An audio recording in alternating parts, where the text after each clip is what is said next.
He told how murderers walk the earth beneath the curse of Cain, with crimson clouds before their eyes and flames about their brain, for blood has left upon their souls its everlasting stain. Hood. Part 1. There are two roads to Torquay Town. One, the shorter and more direct route, leads across a barren upland moor, and the other, which is much longer, winds its tortuous way in and out among the hummocks and quagmires of the swamps, skirting the low hills to the east. It was a dangerous and tedious trail, so Solomon Kane halted in amazement when a breathless youth from the village he had just left overtook him and implored him for God's sake to take the swamp road. "The swamp road?" Kane stared at the boy. He was a tall, gaunt man, was Solomon Kane, his darkly pallid face and deep brooding eyes made more somber by the drab, puritanical garb he affected. "Yes, sir, 'tis far safer," the youngster answered his surprised exclamation. "Then the moor road must be haunted by Satan himself, for your townsman warned me against traversing the other." "Because of the quagmires, sir, that you might not see in the dark.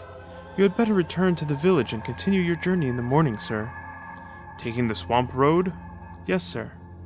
Kane shrugged his shoulders and shook his head. "The moon rises almost as soon as twilight dies. By its light I can reach Torquay Town in a few hours, across the moor." "Sir, you had better not. No one ever goes that way. There are no houses at all upon the moor, while in the swamp there is the house of old Ezra, who lives there all alone since his maniac cousin, Gideon, wandered off and died in the swamp and was never found. And old Ezra, though a miser, would not refuse you lodging should you decide to stop until morning. Since you must go, you had better go the swamp road." Kane eyed the boy piercingly. The lad squirmed and shuffled his feet. "Since this moor road is so dour to wayfarers," said the Puritan, "why did not the villagers tell me the whole tale, instead of vague mouthings?" "Men like not to talk of it, sir. We hoped that you would take the swamp road after the men advised you to, but when we watched and saw that you turned not at the forks, they sent me to run after you and beg you to reconsider." "Name of the devil!" exclaimed Kane sharply, the unaccustomed oath showing his irritation. "The swamp road and the moor road? What is it that threatens me, and why should I go miles out of my way and risk the bogs and mires?" "Sir," said the boy, dropping his voice and drawing closer, "we be simple villagers who like not to talk of such things, lest foul fortune befall us. But the moor road is a way accursed and hath not been traversed by any of the countryside for a year or more. It is death to walk those moors by night, as hath been found by some score of unfortunates. Some foul horror haunts the way and claims men for his victims." "So? And what is this thing like?" "No man knows. None has ever seen it and lived. But late-farers have heard terrible laughter far out on the fen, and men have heard the horrid shrieks of its victims. Sir, in God's name, return to the village, there pass the night, and tomorrow take the swamp trail to Torquay Town." Far back in Kane's gloomy eyes, a scintillant light had begun to glimmer, like a witch's torch glinting under the fathoms of cold grey ice. His blood quickened. Adventure! The lure of life-risk and drama! Not that Kane recognized his sensations as such. He sincerely considered that he voiced his real feelings when he said, "These things be deeds of some power of evil. The lords of darkness have laid a curse upon the country. A strong man is needed to combat Satan and his might. Therefore I go, who have defied him many a time." "Sir," the boy began, then closed his mouth as he saw the futility of argument. He only added, "The corpses of the victims are bruised and torn, sir." He stood there at the crossroads, sighing regretfully as he watched the tall, rangy figure swinging up the road that led toward the moors. The sun was setting as Kane came over the brow of the low hill which debouched into the upland fen. Huge and blood-red it sank down behind the sullen horizon of the moors, seeming to touch the rank grass with fire, so for a moment the watcher seemed to be gazing out across a sea of blood. Then the dark shadows came gliding from the east, the western blaze faded, and Solomon Kane struck out boldly in the gathering darkness. The road was dim from disuse, but was clearly defined.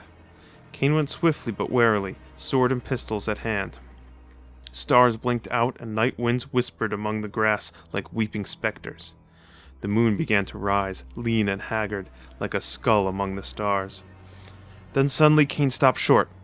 From somewhere in front of him sounded a strange and eerie echo, or something like an echo.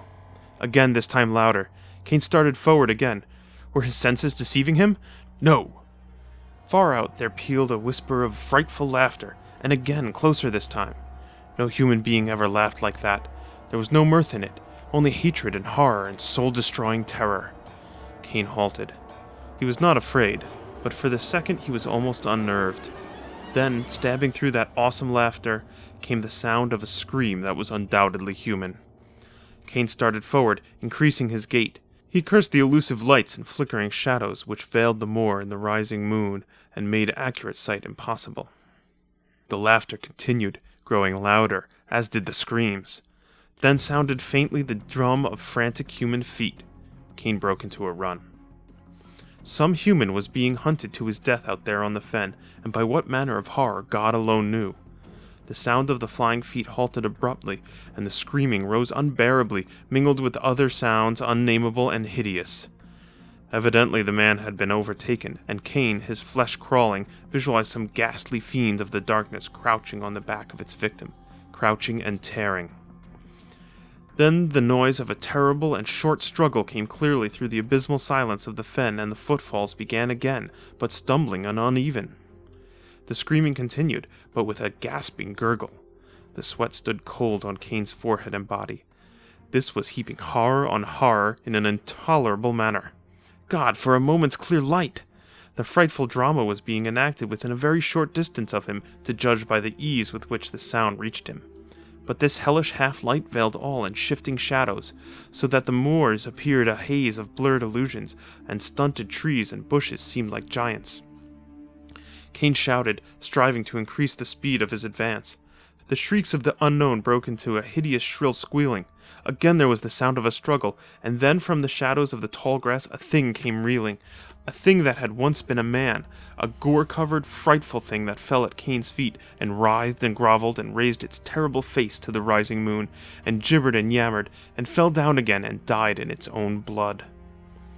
The moon was up now, and the light was better.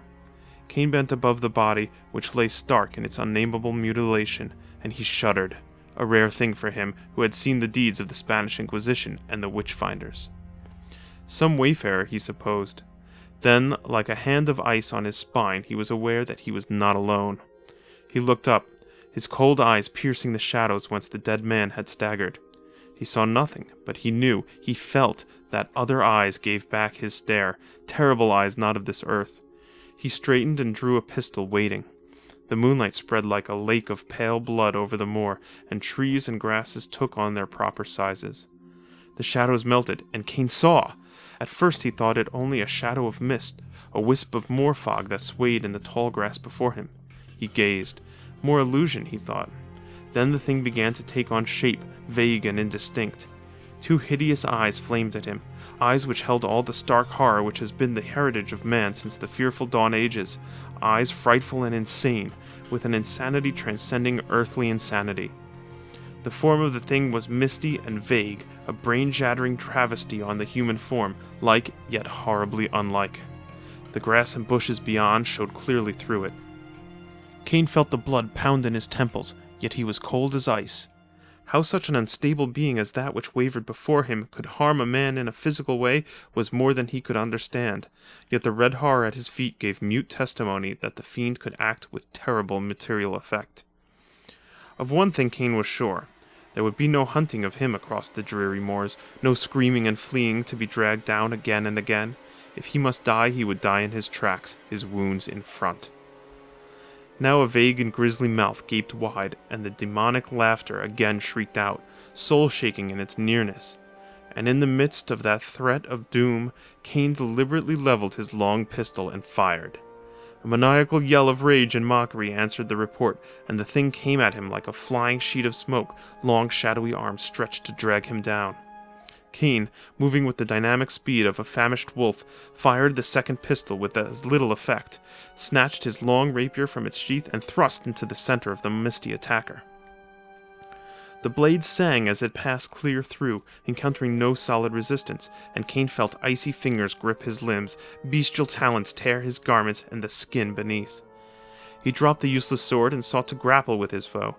It was like fighting a floating mist, a flying shadow armed with dagger-like claws. His savage blows met empty air. His leanly mighty arms, in whose grasp strong men had died, swept nothingness and clutched emptiness. Naught was solid or real save the flaying, ape-like fingers with their crooked talons, and the crazy eyes which burned into the shuddering depths of his soul. Cain realized that he was in a desperate plight indeed. Already his garments hung in tatters, and he bled from a score of deep wounds. But he never flinched, and the thought of flight never entered his mind. He had never fled from a single foe, and had the thought occurred to him he would have flushed with shame. He saw no help for it now, but that his form should lie there beside the fragments of the other victim. But the thought held no terrors for him. His only wish was to give as good an account of himself as possible before the end came, and if he could, to inflict some damage on his unearthly foe. There above the dead man's torn body, man fought with demon under the pale light of the rising moon, with all the advantages with the demon, save one. And that one was enough to overcome all the others. For if abstract hate may bring into material substance a ghostly thing, may not courage, equally abstract, form a concrete weapon to combat that ghost? Cain fought with his arms and his feet and his hands, and he was aware at last that the ghost began to give back before him, that the fearful laughter changed to screams of baffled fury. For man's only weapon is courage that flinches not from the gates of hell itself, and against such not even the legions of hell can stand. Of this Cain knew nothing. He only knew that the talons which tore and rended him seemed to grow weaker and wavering, that a wild light grew and grew in the horrible eyes, and reeling and gasping he rushed in, grappled the thing at last and threw it, and as they tumbled about on the moor and it writhed and lapped his limbs like a serpent of smoke, his flesh crawled and his hair stood on end, for he began to understand its gibbering. He did not hear and comprehend as a man hears and comprehends the speech of a man, but the frightful secrets it imparted in whisperings and yammerings and screaming silences sank fingers of ice and flame into his soul, and he knew. Part 2. The hut of old Ezra the miser stood by the road in the midst of the swamp, half screened by the sullen trees which grew about it. The walls were rotting, the roof crumbling, and great pallid and green fungus monsters clung to it and writhed about the doors and windows, as if seeking to peer within. The trees leaned above it, and their gray branches intertwined so that it crouched in the semi-darkness like a monstrous dwarf over whose shoulder ogres leer. The road which wound down into the swamp, among rotting stumps and rank hummocks and scummy, snake-haunted pools and bogs, crawled past the hut. Many people passed that way these days, but few saw old Ezra, save a glimpse of a yellow face peering through the fungus-screened windows, itself like an ugly fungus. Old Ezra the miser partook much of the quality of the swamp, for he was gnarled and bent and sullen. His fingers were like clutching parasitic plants, and his locks hung like drab moss above the eyes trained to the murk of the swamplands. His eyes were like a dead man's, yet hinted of depths abysmal and loathsome as the dead lakes of the swamplands. These eyes gleamed now at the man who stood in front of his hut. This man was tall and gaunt and dark, his face was haggard and claw-marked, and he was bandaged of arm and leg. Somewhat behind this man stood a number of villagers. "You are Ezra of the Swamp Road?" "Aye, and what want ye of me?" "Where is your cousin Gideon, the maniac youth who abode with you?" "Gideon? Aye. He wandered away into the swamp and never came back. No doubt he lost his way and was set upon by wolves, or died in a quagmire, or was struck by an adder." "How long ago?" "Over a year." "Aye, hark ye, Ezra the miser. Soon after your cousin's disappearance, a countryman, coming home across the moors, was set upon by some unknown fiend and torn to pieces, and thereafter it became death to cross those moors. First men of the countryside, then strangers who wandered over the fen, fell to the clutches of the thing. Many men have died since the first one. Last night I crossed the moors and heard the flight and pursuing of another victim, a stranger who knew not the evil of the moors.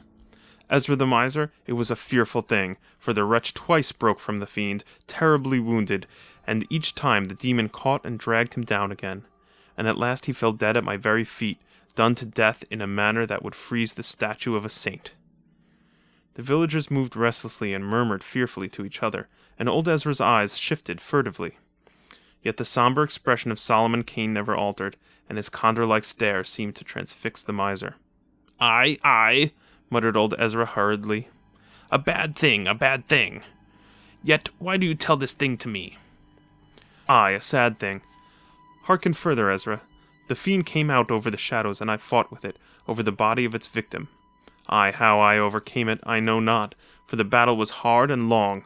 But the powers of good and light were on my side, which are mightier than the powers of hell. At the last I was stronger, and it broke from me and fled, and I followed to no avail. Yet before it fled, it whispered to me a monstrous truth.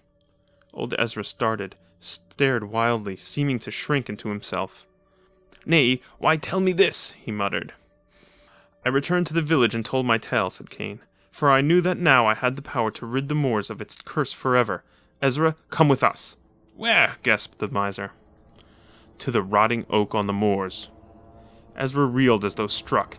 He screamed incoherently and turned to flee. On the instant, at Kane's sharp order, 2 brawny villagers sprang forward and seized the miser. They twisted the dagger from his withered hand and pinioned his arms, shuddering as their fingers encountered his clammy flesh. Kane motioned them to follow, and turning strode up the trail, followed by the villagers, who found their strength taxed to the utmost in their task of bearing their prisoner along. Through the swamp they went and out, taking a little-used trail which led up over the low hills and out on the moors. The sun was sliding down the horizon, and old Ezra stared at it with bulging eyes, stared as if he could not gaze enough. Far out on the moors reared up the great oak tree, like a gibbet, now only a decaying shell. There Solomon Kane halted. Old Ezra writhed in his captor's grasp and made inarticulate noises. Over a year ago, said Solomon Kane, you, fearing that your insane cousin Gideon would tell men of your cruelties to him, brought him away from the swamp by the very trail by which we came, and murdered him here in the night. Ezra cringed and snarled. You cannot prove this lie. Kane spoke a few words to an agile villager.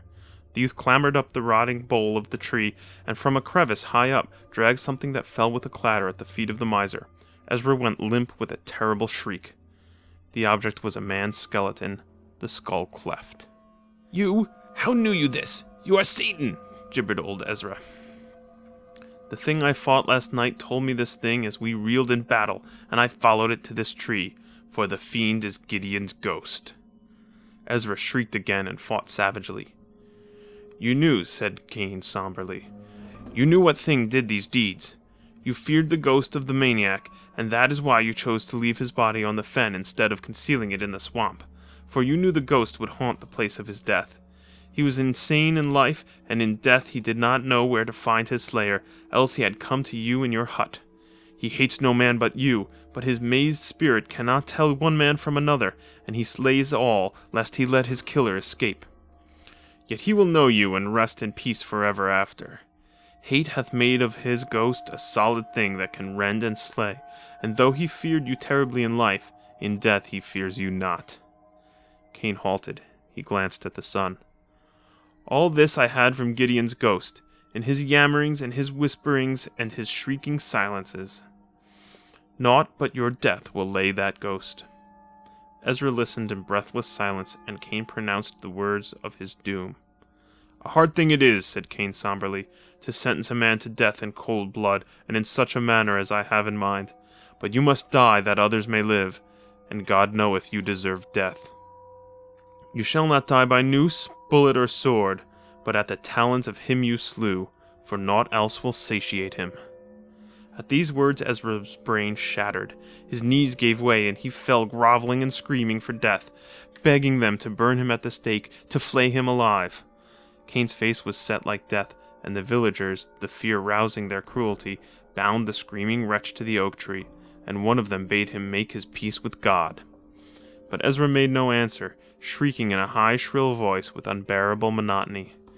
Then the villager would have struck the miser across the face, but Kane stayed him. Let him make his peace with Satan, whom he is more like to meet, said the Puritan grimly. The sun is about to set.